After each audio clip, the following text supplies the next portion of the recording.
We have a traitor amongst us today. A traitor. Yeah. Johan, you're leaving us. You're leaving our beautiful industry. What's going on today? Why are you doing that to us? What's your issue? What do you hate about me and all of us funeral directors? Trust me, it is not a hate at all. I absolutely love the field. So it's not anything like that at all. Yeah, so we were talking before we started recording. Johan's going through a little bit of a transition phase, and it's something that a lot of funeral directors go through in their career, whether they go into different parts in funeral service or a different career altogether, because it does weigh on you over time. It's a very challenging industry. So tell me about what's going on with you right now. I know you're going through that sort of transition. I'd love to know how that has been and what were your reasons for switching up a little bit. And of course, I was kidding because you are not a trader. You're That's fine, Michael. Yeah, so essentially I started out in funeral services about 2017, where I started out as an attendant. And with that funeral home, I worked my way up to the point of a funeral director until I decided to leave. Yeah. And then I moved on to another field. It's all been funeral directing within the last 6 years, up until my recent position where I decided that, I feel like life is almost being sucked out of me, Yeah. So it was a time, I think, to take a break. And I have a friend who's done the same as well. She's an embalmer. So, yeah. I feel you there. It drains you over time, and Mm-hmm. you're taking on the blunt of a lot of emotion from the families you're dealing with, not to mention the emotional toll and the physical toll and the mental toll that every day is dealing with either the remains of people that have passed or those that are left. Mm-hmm. So it is a draining job. And it's funny. So you said 2017-ish, you got involved in the field. So that is literally at that point, that 7-year mark, like everyone always talks about for whatever reason, that 6 or 7 year mark, that's the hardest to get through because that's when all the years leading up to it catch up to you a little bit. And you start to question, am I doing the right thing? I'm in the right field. What does that look like for me? Me personally, I did the same thing. Honestly, I have had multiple waves of the industry draining me too much. And that's why I started doing podcasts. And my brother and I have a marketing company that we help funeral homes. So we're still in funeral service, kind of like you, still dabbling around in the field. But the day-to-day work of being a mortician, a funeral director, it is very challenging over time. It is. What was it you think that really set it apart for you? Was it a certain thing that happened, or was it over the course of time dealing with a lot of challenging families? What do you think was it for you? It was not so much families as it was like the structure, because I was in a corporate structure. Okay. And that kind of runs differently than a mom and pop funeral home, let's say. Yeah. And I think that as you were mentioning the 6 or 7 year mark, I didn't even know that. Yeah, well, there you go. That was new information for me, but I guess I caught that bug. And yeah, it was just, it got to a point where I'm like, it's either I continue and just do it robotically, Right. Because at some point, there's only so much compassion and kindness and love that you can squeeze out of yourself until, you start to feel like a little burnout from that, It is for sure. And you need to be consciously filling up your own cup is what my sister-in-law always tries to tell me, is you have to fill your own cup and try to put yourself first sometimes. And maybe that means moving into a different field for some of us, or maybe that means trying to take that step away from the 24/7 grind, or what was it as far as your schedule and the corporate style? So was it a lot of the nighttime work, or was it just like the constant grind and the weekends? What was it for you in that aspect? Because I can totally empathize with you. That's for sure. Well, who likes to work on weekends? Nobody. That'd be zero people. But I think that when you work in this field, you have to understand that you have to be there for people, Yes. and death is not Monday to Friday, unfortunately. So Nope. um, it's it's just interesting, this field. I mean, you get Yeah. to show compassion, you get to help people, you get to experience different things, but at the end of the day, if it's not management, or if it's not you yourself having a burnout, something always causes like that grind where you're like, okay, this is the halt I'm gonna have to take. I don't know if that was clear or not, but No, no, it may I have been too totally, heavy. yeah, no, I totally understand it. And I can feel that too. And every person's different, every threshold's different, and sometimes you get worn out of that giving, but at the same time sometimes it does fill you up when you're giving unto others, and Hmm. it feels good. Hmm. It's a lot of the times, from what I gather, it's more about it goes a little bit unsung and unrecognized, where Right. you're not having people help you on the back end. You're not having people try to lift your spirits or lift you up, because as a funeral director, you're going through hard stuff every single day. Hmm. So that's where the challenge comes in, Right. is that you're giving, but you're not really getting anything emotionally in return, maybe. Right. And the schedule, I've never had a job that I didn't have to work weekends. And being a funeral director for 10 years, that's more than just weekends. That's nights, that's Hmm. phones overnights, that's Yeah. house calls, like that's all that stuff. And that's what we signed up for at the Exactly. beginning. And it's just, it's a challenge. And that's, I mean, full disclosure with you, that's why I've sort of pivoted and stepped a bit away from the day to day, and now I have a little bit more of a balance in my life. And I can't deny that it does feel good, but at the Hmm. same time, it's like I want to be able to give back. Like Exactly. that is my thing, no matter what. And that's why I love what I'm doing, because I can help people from a business standpoint. I can help connect with funeral directors like this on the podcast, and try to give some uplifting motivation and make things a little bit better in all sorts of ways. Because we Hmm. are giving people that's what it comes down to a lot of times. Exactly. What was it at the beginning of your career? How was that like, and what made you start in funeral service in the first place? So my starting out was actually, believe it or not, a dream. Yeah, I had a dream where it was like I was in, No kidding. yeah, I was in like New York. Well, it Okay. seemed like it was in New York. And I was walking past this building, and I said to myself, "Oh, this looks like a funeral home." So I went inside and I saw somebody at the stair, and it was this elderly lady, and she was like, Okay. "Oh, come in. This is a funeral home." And from there, I said, "Oh my God, I love funeral services. I love the Yeah. field. I would love to work in it." And Yeah. from there, she said, "Well, I'm looking to give my funeral home away. If you want it, it's yours." And then the dream just ended. Whoa, that's bizarre. Did any of those things come full circle? Did you ever get to meet this woman Realize of your dreams? the woman of my dreams is yet to be found, Michael. But I started out with it was a corporate funeral home as Okay. well, but it wasn't as structured as the one that I was previously in. Okay. So it was more like a mom and pop, let's say, Feel sure. type of thing. And I Yep. met the manager. I told her the same dream I told you. Yeah. And I met with Oh, her cool. and the assistant manager. Yeah. And at the end of the interview, she said, "Okay, you're hired." Nice. And that's how I started with that company, and it was the best time.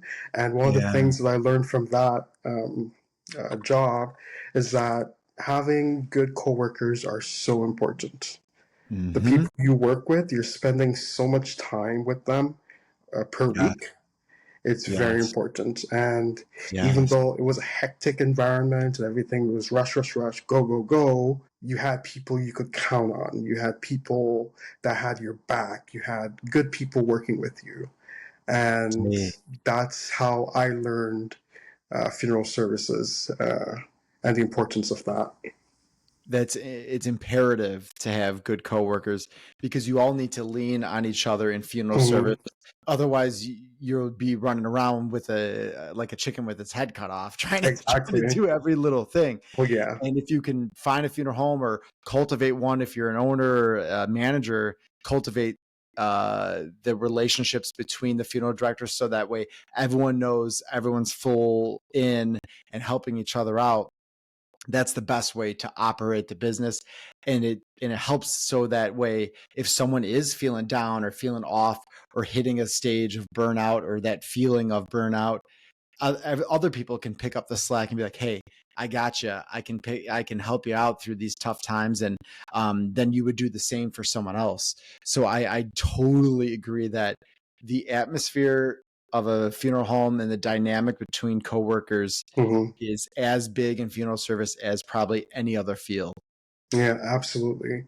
And, without this element within a funeral home, you kind of have people just coming to work and who are not passionate, who are not caring, who are not helpful. They're just there essentially for a paycheck, and that's the worst thing that you can imagine somebody working in funeral services saying or acting. You're spot on, and it happens all over the place all the time. You hinted at it earlier too, is like when you don't want to go into this with no emotion and just to literally go through the motions on a day to day. And that's what tends to happen if you're in that situation where you have nothing left to give. It's you drain yourself out, and then it's, it doesn't mean anything. And then you just go through the day to day, and it's just not a good atmosphere for the staff. It's not a good atmosphere for the families that you're helping. It does no serve, it's a complete disservice to everyone. Yeah, I totally agree with you, Michael. Yeah. That's a challenging thing. And I've been in a situation where I felt that a lot, where I felt like I was caring more than the rest of the team I was with. Right. And there is nothing worse than that feeling, because you're helpless, and you can only do so much as one person, and you feel like you're giving, and the results aren't coming on the other end. Oh, that's got to be so tough. I feel you. And I even shared that point with my first manager.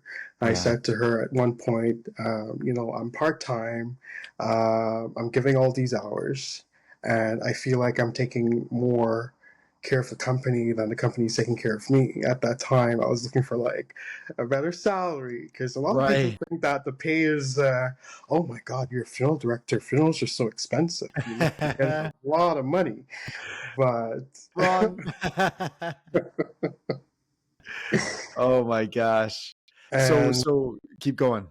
Yeah. So I said to her, you know what?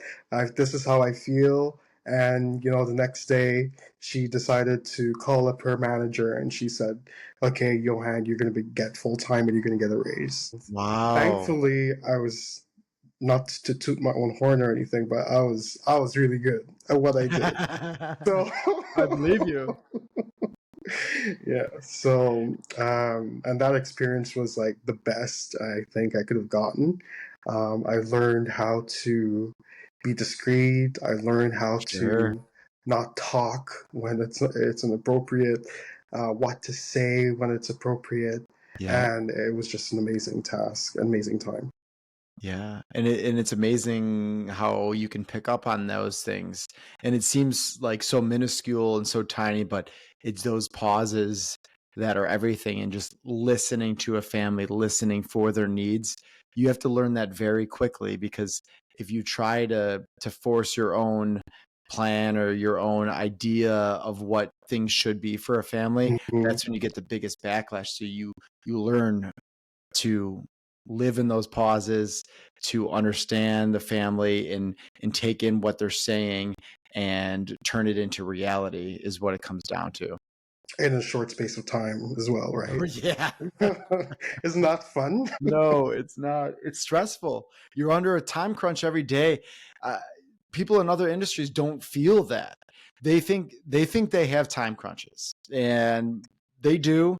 but it's different. This It's is different. life and death stuff. And, Hmm. unless you're talking medicine and things of that nature, this is the next closest thing to situations where it's like, I literally cannot put off the work I have to do. It has to get done. There's no option. I don't have the luxury of saying I could pick this up at 9 a.m. tomorrow. Nuh-uh, not It doesn't happening. It work. needs to happen now. Hmm. Absolutely. And those time crunches were so, well, they were fun, right? Sometimes because Yeah, they created it's a they rush. cause you a rush, right? It's like a Yeah. thrill and like an acceleration. So it's Yes, it is, and that's part of what the funeral industry is great for, is getting you moving, getting that energy, getting to exert your passion. You got to be a passionate person to be in funeral hmm service. So this is such a great outlet to let that fly on a day-to-day basis, because you never know what you're going to get, and you got to be in it full go. Otherwise, different things will happen to you. exactly, Michael. Right. How was it dealing with families? Was that your favorite part, or what do you think was your favorite part being in funeral service for the past 7-ish years? My favorite part, I think, was directing the funeral. Okay. Even though I also got to plan the funeral as well, I like just being a part of the execution of the planning. Yeah. So that was like my strong suit. I was Mm. a good funeral director, and families really appreciated it.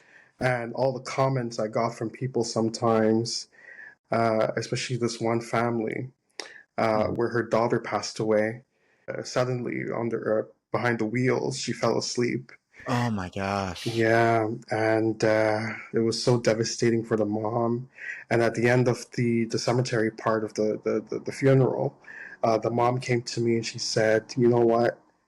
Thank you for how you cared, because the way Yeah. you cared was different from the other members that I met with of your team." And that was both a eesh moment, but you're Yeah. welcome moment, that I was able to do a service like that for someone. Absolutely. That's what keeps us coming back too. Exactly. You need those moments, I'm telling you. And that's why you need to have, I think, good managerial in place too, because you can sort of do that from the inside too, and give the motivation to your staff throughout, because sometimes families will recognize when a funeral director is going above and beyond, like you were for that family, Yohan, but sometimes they don't, because they're going through a Hmm. loss, and that's completely Hmm. understandable, Of because course. they're dealing with hard things. So that's why sometimes it's up to that manager, or it's up to that funeral home owner to look at their staff and say, you guys are doing a great job. Like, keep it going, and you're making a difference in these lives. It's those things that make a big difference, and trying to be understanding too, I think, is such a huge element. Understand that every day is a bit of a grind, and Hmm. sometimes when you have a 2 or 3 week stretch of swampedness, making up words now, but you know what I mean. We need to have a break from that somehow. So if there's any way to try to implement that in, is always really important from the top level sort of thing side of things. Absolutely. And that's kind of why I guess I'm where I'm at right now. Yeah. Transitioning between funeral services, but I don't think I'll actually leave the field, Yeah. because something just always keeps pulling me back, pulling me back. You had the dream. You literally had the dream. Like, there's a reason for it, and I'm sure you're going to find your way, or find your niche, or whatever line of service. What do you think your plan is now? What are you looking to do? For the next step, and see where it goes from there. So my plan for the future, of course, is to have my own funeral home, to establish one. Nice. And if I may, in Montreal, to have like a black-owned funeral home, Yeah. which is something that is not common here in Canada. Okay. It's more common in the States, I guess. I guess that's where you are. I'm in Chicago. Yep. Yeah, yeah. Mhm. So I think that would be a a cool thing to have That'd in be the coming sweet. years. Yeah. Absolutely. Keep your eyes set on, that big prize. It's literally what came to you in a dream, which is unbelievable, is that you were going to become a funeral home owner. So if you still have that drive and that fire inside of you, it people try to extinguish you. Maybe from personal experiences, I could tell you, if people are feeling that resentment towards being in our field, or that flame is burned out in them, they want to extinguish it on other people, because misery loves company. Mhm. And we need to not let that phase us. Don't let it shake us, and be like, hey, we're doing the work that needs to be done. We're helping people, we're helping families, and that's what it always comes down to. So that would be my big suggestion. Follow that passion and the dream. And I know how hard it is to not let other people impact you, but that's what you have to try to do, I think. Yeah, I totally agree with you, and that's something I'm constantly working on, just Yeah. pushing forward Yeah. to eventually attain my goals. Yeah, absolutely. Yeah. Absolutely. That's the best way to do it. It really is. And I'm not saying that directly at you. I'm saying that to anyone that's going through it, because I've had experience with that before myself. And um, you have to take some time to reflect, as hard as that is, because we don't have much time, it feels like some days. But Hmm. set aside that little bit of time when you first wake up, or when you're going to sleep, to reflect and take some deep breaths, and meditate about what it is that you want in your life. I'm a huge proponent of that. Is dreaming big, and then also trying to live in that moment. Finding the balance between those two is something we're all working for, probably, as ambitious human beings. Yes, absolutely. Um, Absolutely. Yeah. What were some of your favorite stories? Do you have a favorite story about a family you helped that was maybe a little bit out there, or a service that you helped out with? It seems like you had a lot of good ones that you carried out. Do you have any good stories for our funeral folk out there? A good story. Yeah. I have so many, but I'm like, which one would be good? What do you tell when a random person comes up to you? You're at a party, or you're out to dinner with someone that just is learning you're in funeral service, and they want to hear your number one story. Well, what is that story that you like to drop? It's always very solemn because I like to bring the solemn ones Okay. around. Okay. Uh, it's one where it was during COVID, Okay. and unfortunately, this family came. The daughter, she did not see her parents for like, I think, months on end. She Oh, wasn't able to see them because they were locked up, let's say, in the care so home, hard. and no Yeah. one was able to come in. Yeah. And within the space of 3 weeks, I had to do the funeral for both her parents that year. Oh my And gosh. What that was happened? like they got COVID, and within the Oh, space of 3 weeks of each other, mom passed and then dad passed after. geez. And that was so heart wrenching, to Yeah. witness.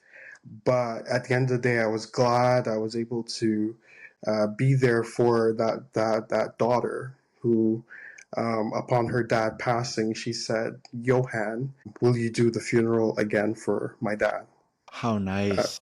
like you did for my mom? The same thing, like everything the same."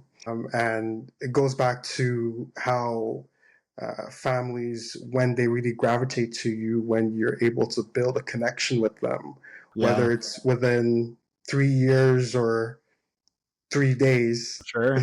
they can Yeah. remember you. That's just an amazing feeling that gives you that push to want to stay Yeah. within the field. Oh, what a beautiful thing you did for them, and in such a short period of time. That's unbelievably challenging for the family, and hard on you too, because Hmm. you're establishing that connection and relationship with them. And what was it that they loved so much about the service? What do you think it was that really set it apart, and made them feel that specialness about it?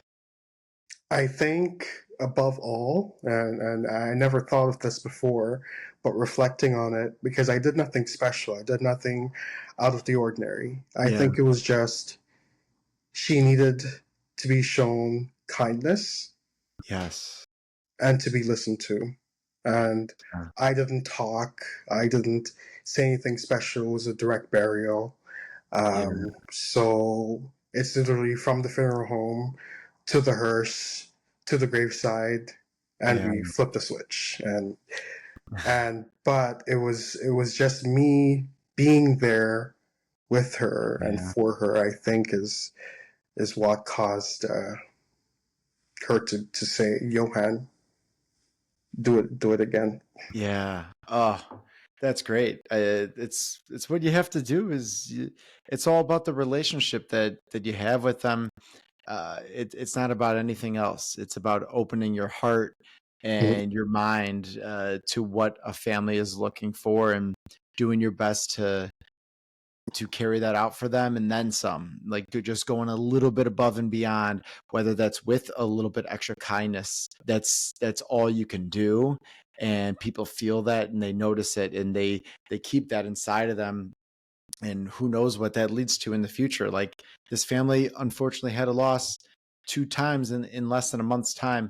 You don't know what's going to happen and Mhm. what leads to assisting more people down the road. So you have to treat every family in that way. So that way you're giving the respect and the courtesy of what they deserve, and then it comes full circle a lot of times too. Absolutely. And I have another story as well. I don't know if you Let's have do time it. to hear it. Yeah, let's go. Yeah, it was rather recent, Okay. where this family came to the funeral home. Unfortunately, they had lost their little girl. She was just 9 years old from Oh cancer. my gosh. Yeah, and these are the kind of stories where a normal person would say, "Oh my God, that is terrible. How could Yeah. you live through that? How could you?" Right. But as funeral directors, this is our job. That these are our Mm. stories, right? Mhm. Yeah. Sometimes. And I met this family, and the mother came in, and she was smiling, and I said to myself, "How is this mother smiling? Right. She literally just lost her daughter."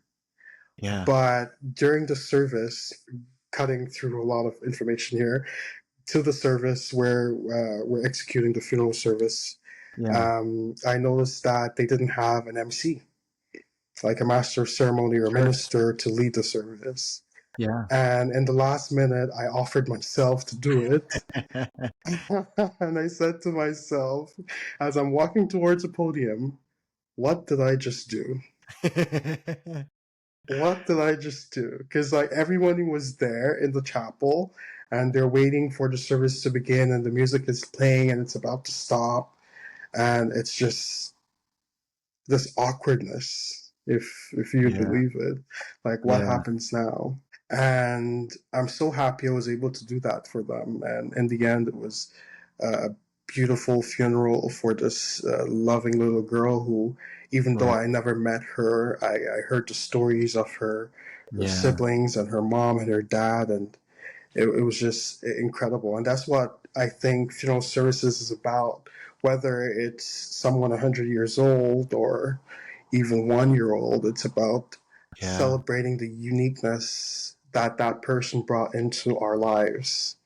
Oh man. And I think that's why people gather as well, to be a part Yeah. of that. That's very well said and so true.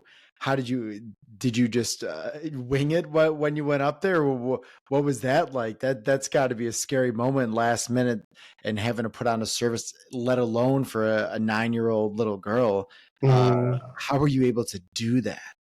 well, thankfully, there was a program. But as a master's ceremony, you do have to put in these small, like, fill the little holes Correct. between each speaker, and Right. make it work and make it relevant uh, towards the service itself.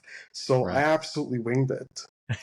And I shared the story of me noticing the mother smiling, and I even listened back to it, and I'm like, because I thought I said nonsense. I thought it was just total You just nonsense, blacked and out, and it was like, oh, what just happened? exactly, you know what I mean? Yeah. But in the end, I got something even for myself, that even though someone is young or even if someone's old, it's all about the love Yeah. that you shared with that individual and how important they were in your life. And Yeah. now, whether they're going through cancer treatments or we're going through cancer treatments or some Mhm. other form of sickness, life is just a relief at this point for them when when their life ends. It's a relief, and Yeah. that's the correlation I made between the mother smiling and the situation. My gosh, does that have to be so hard to Yeah. know that you'd rather be in this situation than your own child struggling like that. I couldn't imagine anything more difficult than that to go through in someone's life. Mm-hmm. No way. Oh, And I think about it and I'm like, well, was it something weird? Was it something bizarre? And I said, no, everybody unfortunately passes one day. It's a part yeah. of our existence. It's a part of the human experience. Right. And so when we're able to make that beautiful, I like being a part of that. Yeah. Oh, that's great. And you've got that spirit inside you, which is awesome. All right. The last one, the banger of a question. What's the name of your future funeral home gonna be? So we can look for you. Come on, what's it gonna be? You know it. I know you know it. Don't lie. Oh my God. I had no idea you were going to ask this question. Oh my God. Come on, speak it into existence. Let's go. Well, what's the name gonna be? Well, it's Yohan Morris. Just simple like that. And you're gonna keep it your name, and people are gonna come flock to it. I know it right now. I can see it already. Yeah. I think it's going to be like this nice bougie brand that people know that, hey, when you go there, you're getting great service. You're getting the top tier, the white glove, the perfect pristine service. Mm-hmm. That's your brand. That's what I'm feeling. I like that. Yeah. Well, everyone keep an eye out for him because he'll be coming one day. But thanks a lot for joining. We love your spirit, your mentality, and hopefully we can get you back uplifted to follow those dreams and keep it alive. And I want you to keep doing that because you got something that's special and that not a lot of people do. So you got to keep that rolling, and just like a lot of the rest of us, and we can connect over that and work together through that. So thanks for joining us today, and we're hoping that it all works out exactly how that dream did. Oh, thank you so much, Michael. It's such a pleasure being on.